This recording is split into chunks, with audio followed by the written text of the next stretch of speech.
So go to chapter 5, books of original entry. When we talk about books of original entry, we're talking about accounting journals where you record all the business transaction into. Then as soon as you are done with recording the business transaction into those journals, you now summarize it and prepare your statement of financial position. That's what the book of original entry is. Mm. It's an accounting journal that you use in recording all the business transactions. So as soon as you record all these business transactions, that means as soon as you made a business transaction, you record it immediately. That's why we call it books of original entry. So the first transaction done, all those transactions, as you are doing them, as you are making those transactions with your customers or your suppliers, you record them. That is why we call it books of original entry, initial transaction. So as soon as you are done with that, you're going to compile all the information together. So all this information that you compile together, you use it to prepare your statement of financial position or your financial statement. Okay, so here I wrote, books of original entry are accounting journals, which business transactions are initially recorded. The information in these journals are then summarized and posted into a general ledger from which financial statements are produced. So two things you have to put in mind here. The book of original entry is used, it's a record of journals based on the transactions of a business. And as soon as those transactions are done and are recorded, you summarize them or you summate them together to prepare your statement of financial position or your statement of profit or loss. So what are the types of books of original entry we have? We have sales day book, we have purchases day book, we have sales returns day book, we have purchases returns day book, we have cash book, we have petty cash book and journal. For sales day book, we're talking about our sales journal. That means whatever we sold to our customers on credit, we record it in that journal. For purchases day book, whatever we purchase, we buy from our suppliers on credit, we record it in that journal. Then we have sales returns day book, which is the same as returns inward. So that means whatever we sold to our customers that they are returning back to the business, we record it in the sales returns day book. For purchases returns day book, whatever we buy from our suppliers that we are returning, we record it in the purchases returns day book. Are they clear? Purchase returns day book. Then we have the cash book. Cash book are for transactions that are made, payments are made. You bought and you paid immediately. That's for cash book. We have the petty cash book for little cash amounts, like petty cash for stamp, for transportation. You can't record those things in the cash book. You record it in your petty cash book because you're going to have a petty voucher for that. Then the journal. So we go into what ledgers are. What are ledgers, or what is a ledger? A ledger is a book or collection of accounts in which account transactions are recorded. A collection of accounts or a book which all transactions are recorded. That's what a ledger is. Then what are the types of ledger we have? We have receivable ledgers. Where is that? Go scroll down, please. We have receivable ledgers. Are you there? Non-ledgers, 5.2. Yeah, we have receivable ledgers, we have payable ledgers, we have nominal ledgers. So why do we call them receivable ledgers? We call them receivable ledgers because they show records of customers' personal account. Customer received it. So it shows the record of customers' personal account. For trade payables, it shows the records of suppliers' personal account. That means the kind of business you buy from, each business you bought from. Then we have the nominal ledger. This ledger contains remaining double entry accounts such as assets, equity, expenses, and income. The ones that you cannot record in the sales ledger or the purchases ledger, you record it in the nominal ledger. Is it clear? Yes. Okay. Next, we go to different transactions. Different types of transactions or business transactions and how they are recorded in the ledger. Different types of business transactions and how they are recorded in the ledger. We have the credit sales. For credit sales, you record it in your sales day book. For the credit purchases, you record it in your purchases day book. For sales returns, you record it in your sales returns day book. Then we have purchases returns. You record it in your purchases returns day book. Each account we're going to work on them anyway. Then we have the cash receipts and payments. cash receipts and payment. That means you made the payment on a transaction, you bought a product, or you are being rendered the service and you made the payment immediately. So there's a receipt for that. So it's recorded in your cash book. Other types, like we record other types into the general journal. So we'll go to the classifications of accounts now. What are the classifications of accounts we have? We have two classifications of accounts. We have personal accounts and impersonal accounts. Why do we call them personal accounts? We call them personal accounts because these accounts are for people or businesses. Yes. Account for people or businesses are personal accounts. So it means we have What people? People like individuals, ABC Limited, ABC and stores. Like the owners of the business. Yeah. Okay. Or the name of the business itself. Yeah. So these accounts are personal accounts. Okay. So they have, it's either you open a trade receivable account or a trade payable account. Trade receivable account is for the customers. Trade payables account is for the suppliers. So as a business, you are dealing with customers and at the same time deal with suppliers. Suppliers gives you the products, then you are able to sell to the customers. So you opening individual accounts for these customers, or you opening individual accounts for these suppliers, we call it personal accounts. Is it clear? Then we have impersonal accounts. For impersonal accounts, these are accounts that are not named. They don't have any names on them, like assets, like land, like equipment, like machinery, like expenses, like income. These accounts are impersonal accounts. They are not accounts for businesses. Yeah. Do you get it? So yeah, I wrote impersonal accounts. These are accounts that are not held in the name of person. They are accounts, but they are not held in the name of person.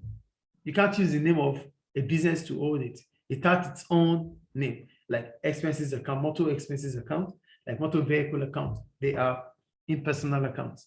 Is it clear? Is it clear, please? Okay. Then we have, okay, for the impersonal accounts, we have two types of impersonal accounts.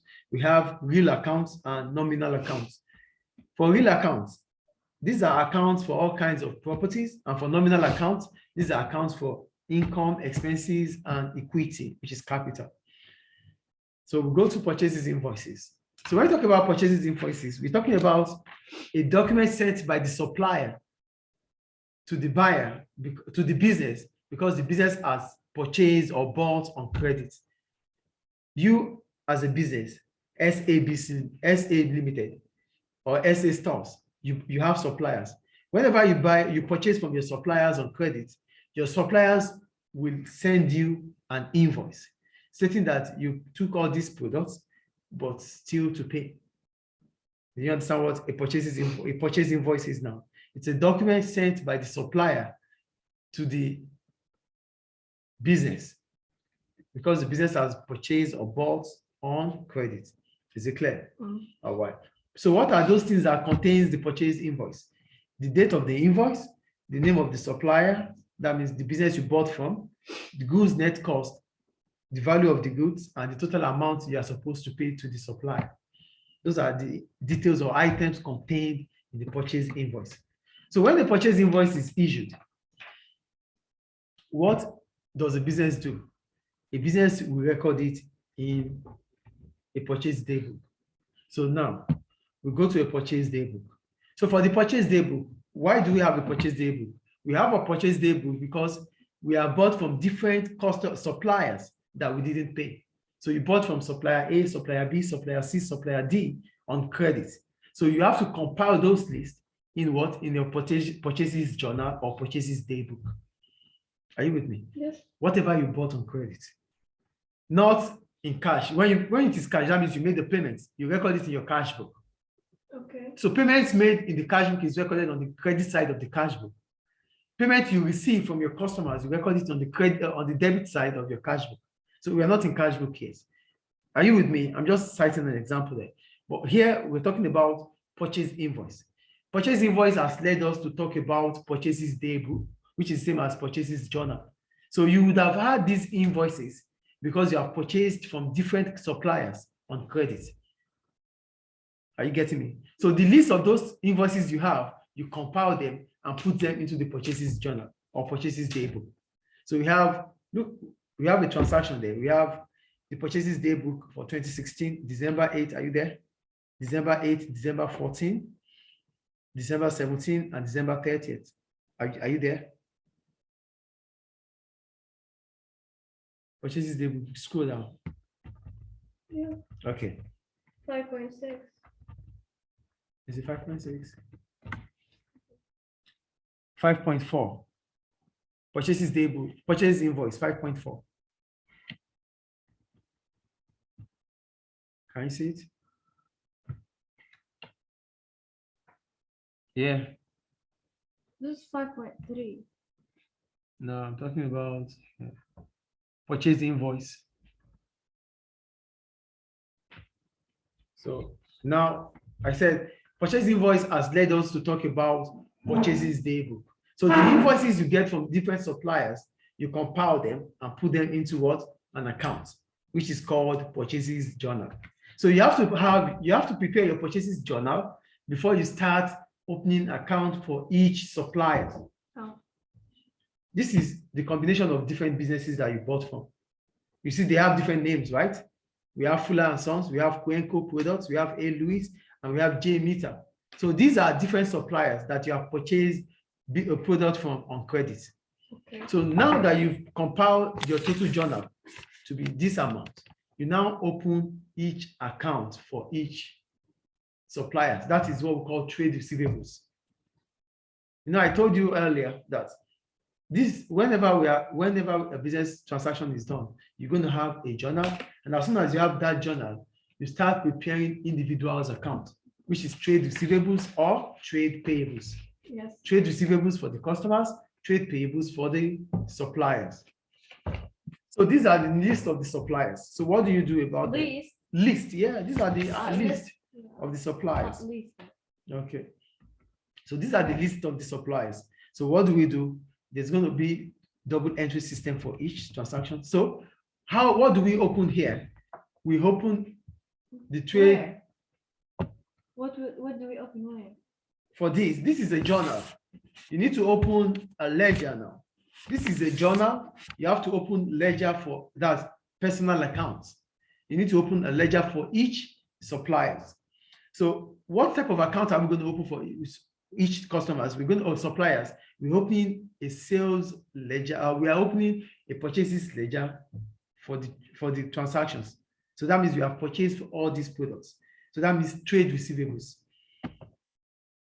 Are you with me? Yes. So we open a trade receivable account for all these transactions. So the first transaction, we have Fuller and Co. So you have the trade receivable ledger, then you have Fuller and Sons account. So we have the debit side, because it's a ledger, it has the debit side and the credit side. So now Fuller is selling to us as a business, right? So in Fuller's account, it will be credit. So you're going to credit purchases account, because in double entry, you credit the giver, you debit the receiver. Do you get the point? Yes. You credit who? The giver, you debit the receiver. So here, Fuller has sold to the business. So we have to credit what? Fuller. So the first trade receivable ledger you're going to open is for Fuller and Sons account, December 2016, 8. Purchases, the amount. Then you go to Cuenco's product. You open Cuenco product account. You put the amount there on the credit side. You open for Lewis, the same. On the debit side, you credit the account. You open for Meter, the same process. On the credit side, you credit Meter. Then we open the this one, they gave you this amount. Yeah, you're going to have these are informations you have from the journal. So now that you've prepared personal account for each transactions, you have to prepare the nominal ledger. What do you put in your nominal ledger? The same balance you have in your purchases day book will be in your nominal ledger, but it will now call it purchases account. You're not going to call it purchases day book. This is a journal. So you use your journal to prepare the ledger. You've prepared personal ledger for each supplier. As soon as you are done with that, you have to prepare a nominal ledger.